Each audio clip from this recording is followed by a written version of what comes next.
Réveille-toi avec cette routine puissante. Stop. Attends une seconde avant d'éteindre ce réveil. Savais-tu qu'en moyenne, on perd 2 heures et 40 minutes de productivité le lendemain quand on démarre la journée dans le chaos? 2h40, ça te semble peu? Eh bien, multiplie ça par le nombre de jours ouvrables et ça fait un bon gros 17 jours par an. 17 jours que tu pourrais utiliser pour avancer sur tes projets, te consacrer à tes passions ou simplement profiter d'un peu plus de sérénité. Aujourd'hui, je te livre la séquence exacte qui m'a rendu ces journées, ces heures précieuses. Prépare-toi à redécouvrir le potentiel de tes matins. Il n'y a pas si longtemps, mes matins, c'était un vrai champ de bataille. Je me réveillais en retard, le cœur battant la chamade, déjà en mode sprint. Le café, avalé brûlant, à la va-vite, entre deux notifications qui me tirèrent déjà vers les urgences du monde. Mon clavier était plein de miettes des croissants engloutis en catastrophe, et l'angoisse résonnait comme une bande-son permanente en arrière-plan. Le résultat, à 11h30, j'étais déjà vidé, l'énergie à zéro, avec la moitié de ma to-do list encore intouchée, et une seule idée fixe, faire une sieste. J'ai longtemps cru que le problème, c'était l'heure. Si je me lève à 5h, tout ira mieux, pensais-je naïvement. Spoiler, échec cuisant. J'ai tout essayé. Les jus verts détox qui avaient un goût de pelouse coupée, les 5 km de course avant même le lever du soleil qui me laissait épuisé et courbaturé, les 20 minutes de méditation en tailleur où mon esprit partait en roue libre dès la 2e seconde. Encore et toujours des échecs. Puis un jour, lors d'une conférence, un neuroscientifique a mis le doigt sur le vrai problème. Il m'a regardé droit dans les yeux et m'a dit « Ton cerveau n'a pas besoin d'une pile de gadgets compliqués ou d'une discipline de fer qui te torture. Il a besoin d'un protocole court, répétitif, simple, qui respecte ses rythmes naturels. » Ce fut une révélation. J'ai arrêté de chercher la complication et j'ai commencé à simplifier, à mesurer ce qui fonctionnait vraiment pour moi, à ajuster chaque micro-étape. Et là, la magie a opéré. La machine s'est mise en marche. J'ai retrouvé une concentration de fer de 6h30 jusqu'à midi. Mon humeur était au beau fixe. Et, cerise sur le gâteau, mon sommeil est devenu plus profond, plus réparateur. Depuis, je garde la même base, inébranlable, et elle tient en 30 minutes, pas une de plus. C'est ça, le secret. Alors, comment ça marche, ce protocole qui change tout? Il est découpé en 5 étapes, conçu pour réveiller ton corps, apaiser ton esprit et aligner tes intentions. Le tout en seulement une demi-heure. Étape 1, réveil. Plus, hydratation intentionnelle. 5 minutes. Dès que le bip du réveil sonne, et je dis bien le bip, pas la sonnerie de ton téléphone que tu as laissé traîner sur la table de nuit. La première chose que je fais, c'est ouvrir grand les rideaux. Pourquoi? Parce que la lumière bleue du matin est un signal puissant pour ton cerveau. Elle stoppe net la production de mélatonine, l'hormone du sommeil, et indique à ton corps qu'il est temps de se mettre en marche. C'est comme un interrupteur naturel. Ensuite, sans même te lever du lit, si tu peux, je bois 400 ml d'eau à température ambiante. Pas glacée, pas bouillante, juste à température de pièce. Une étude de l'Université de Caroline du Nord a montré que cette simple habitude augmente ton métabolisme de 30% pendant les 40 minutes qui suivent.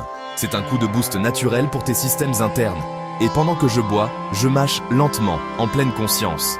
Ce geste simple active ton nerf vague, un grand chef d'orchestre de ton corps. Il envoie un signal de sécurité à ton cerveau, lui disant « Tout va bien, tu peux te détendre. La journée commence en douceur. » C'est une façon subtile, mais incroyablement efficace de calmer ton système nerveux dès le départ. Étape 2. Gratitude écrite de Mine 30. Après l'eau, je prends un petit post-it et un stylo. Oui, un vrai stylo, pas un écran. J'y note 3 choses concrètes, spécifiques, qui ont égayé ma vie récemment ou qui me donnent le sourire. Ça peut être le parfum du pain d'hier qui flottait dans la cuisine, la blague inattendue de ma nièce qui m'a fait rire aux éclats, ou simplement ma couette tiède et douillette ce matin. Pourquoi cette pratique? La neuroimagerie a révélé que la gratitude active l'insula et le cortex singulaire antérieur, des zones de ton cerveau directement liées à la motivation, au plaisir et à la régulation émotionnelle. En d'autres termes, tu programmes ton cerveau pour le bonheur. 2 minutes et 30 secondes suffisent. Des études ont même montré une augmentation de 25% du bonheur relevé après seulement 10 jours de pratique chez les débutants. C'est un investissement minime pour un retour émotionnel maximal. Étape 3. Mouvement doux. 7 minutes. Oublie l'idée de te lancer dans un crossfit intense dès le réveil. On ne veut pas faire grimper ton cortisol, l'hormone du stress, dès la première heure. Mon objectif ici, c'est de réveiller ton corps en douceur de lubrifier tes articulations et de faire circuler l'énergie, je te propose un combo yoga, mobilité articulaire simple et efficace, rotation des hanches, 30 secondes dans chaque sens. Ça délie le bassin, souvent raide après une nuit. Salutations au soleil modéré, 4 cycles, pas besoin d'être un expert yogi. Des mouvements fluides qui étirent et renforcent le corps sans brusquer. Flexion avant lente, 1 minute. Ça stimule les ganglions lymphatiques, essentiels pour détoxifier ton corps et renforcer ton système immunitaire. L'objectif est clair, faire grimper ton niveau d'oxygène sans faire flamber ton cortisol. Les résultats mesurés sont éloquents. Plus 12% d'oxygène consommé et 8% de tension artérielle diastolique. Ton corps se prépare à l'action, mais dans le calme et la fluidité. Étape 4. Respiration. 4, 7, 8, 2 Emilian. Une fois ton corps légèrement réveillé, il est temps de calmer ton esprit et de réguler ton système nerveux. Assis confortablement, la langue collée au palais, tu vas pratiquer la respiration 4, 7, 8. C'est simple. Tu inspires par le nez pendant 4 secondes, tu retiens ton souffle pendant 7 secondes, puis tu expires lentement par la bouche en faisant un léger son fsh pendant 8 secondes. 4 cycles suffisent. Cette séquence est un véritable interrupteur pour ton système nerveux parasympathique. Elle réduit ta fréquence cardiaque et augmente la variabilité de ta fréquence cardiaque. Un indicateur clé d'un système nerveux résilient et équilibré. C'est le signe que tu passes en mode calme mais éveillé, prêt à affronter la journée avec sérénité et clarté mentale. Étape 5. Planification flash. 3. Mine. Maintenant que ton corps est éveillé et ton esprit apaisé, il est temps de donner une direction claire à ta journée.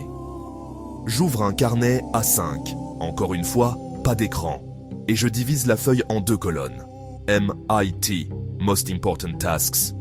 Ici, je note les 3 tâches absolument essentielles qui feront avancer mon projet le plus important. Pas une de plus. Ce sont les actions qui auront le plus grand impact. Coup d'œil horaire. Je dessine des cases représentant des créneaux horaires et je glisse mes MIT dans les premières heures, quand mon cerveau est frais et dispo. C'est crucial. Pas de téléphone, pas de mail, pas de réseaux sociaux pendant cette étape. Tu protèges ta dopamine.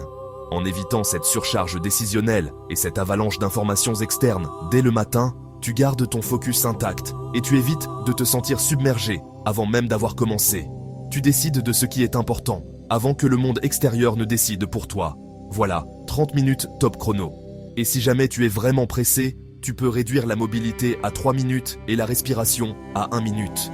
Le protocole tient alors en 20 minutes. L'essentiel, c'est l'ordre, la séquence. D'abord le corps, ensuite l'émotion et enfin l'intention. C'est ce flux naturel qui maximise les bénéfices. Si tu viens de boire ton verre d'eau avec moi, là, tout de suite, écris eau en commentaire. Tu verras, tu n'es pas seul à vouloir reprendre le contrôle de tes matins. C'est une petite action, mais qui en dit long sur ton engagement. Et si tu veux que je t'aide à adapter ces étapes précises à ton emploi du temps unique, à tes contraintes personnelles, alors abonne-toi à la chaîne. La suite arrive la semaine prochaine et on va aller encore plus loin ensemble. Maintenant que tu as le protocole, il y a quelques écueils classiques dans lesquels on tombe tous à un moment donné. Apprends à les reconnaître pour mieux les contourner. Le week-end off complet. C'est tentant, n'est-ce pas, de décaler ton réveil de 2-3 heures le samedi et le dimanche? Le problème, c'est que le dimanche soir, ton corps est complètement désynchronisé. Ton taux de cortisol, l'hormone du stress, explose parce que ton horloge interne est en plein décalage horaire. La solution? Garde un réveil à peu près à la même heure le week-end. 1 heure de décalage maximum. Lâche la planification. Oui, ne te mets pas la pression, mais ne lâche pas l'hydratation et ouvre tes rideaux. Ton corps te remerciera. C'est le respect de ton rythme circadien qui est en jeu. Le téléphone dans la chambre. C'est le piège numéro 1. Un seul swipe pour éteindre ton réveil. Et hop, tu es aspiré. Une notification, un mail, un aperçu des réseaux sociaux. Et tu injectes instantanément 70 nouveaux stimuli dans ton cerveau encore endormi. Ça te met en mode réactif, anxieux, et ça épuise ta capacité décisionnelle avant même le petit déjeuner. La solution est radicale, mais libératrice. Range ton téléphone dans le couloir, dans une autre pièce. Achète un bon vieux réveil basique, celui qui fait juste bip. Tu retrouveras une clarté mentale insoupçonnée, la perfection. Tu enchaînes 28 jours parfaits, tu te sens invincible, et puis un matin, tu rates une étape où tu te réveilles en retard. Et là, c'est la spirale. Tu te dis, bon, c'est foutu, je reprendrai la semaine prochaine. C'est la plus grande erreur. Les études sur la formation des habitudes le prouvent. Un seul jour de break ne rompt absolument pas la chaîne neuronale que tu es en train de construire. Ne laisse pas le perfectionnisme saboter tes progrès. Reprends le lendemain matin, sans culpabilité, sans jugement. La régularité imparfaite est 1000 fois plus puissante que la perfection abandonnée. Ce protocole est une base, mais il est fait pour être adapté. Parce que ta vie n'est pas la même que celle de ton voisin, n'est-ce pas? Parents d'enfants en bas âge. On sait, c'est le chaos organisé.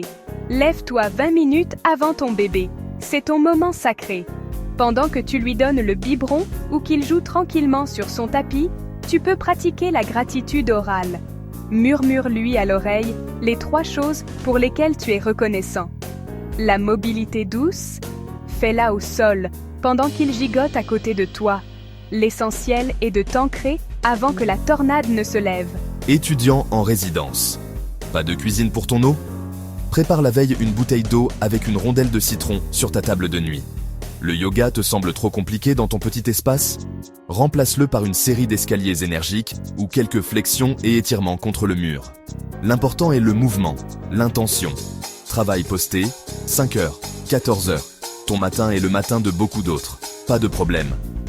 Tu déroules le protocole à 15h30, en version écourtée, juste avant ta première réunion importante. Le principe reste le même. Lumière, même artificielle, fluide, l'eau, respiration pour te recentrer et intention, planifier tes 3 médités pour l'après-midi. C'est un mini-réveil pour ton après-midi, une façon de relancer ta machine. Je ne te parle pas dans le vide. J'ai suivi 42 abonnés volontaires qui ont appliqué cette routine pendant 30 jours. Les chiffres parlent d'eux-mêmes. 86% se sentent moins stressés à 10h30. Imagine arriver à la fin de la matinée sans cette boule au ventre, avec un sentiment de calme qui te porte. 73% gagnent au moins 40 minutes de concentration profonde par jour. C'est du temps pur, sans distraction, où tu avances vraiment sur ce qui compte. 40 minutes, c'est presque 1 heure de travail de qualité retrouvée. 68% réduisent leur consommation de café de 1,5 à 0,9 tasses par jour. Et le plus beau, sans aucune baisse d'énergie. Ils sont naturellement plus éveillés, plus alertes. Et le meilleur pour la fin, 0% se lève à 4h45. Non, cette routine n'est pas une course à l'aube. Elle est intelligente, pas masochiste. Alors, demain matin, tu as le choix. Tu peux soit appuyer sur snooze, encore et encore, et laisser la journée te happer, te dicter sa loi, te traîner vers le chaos.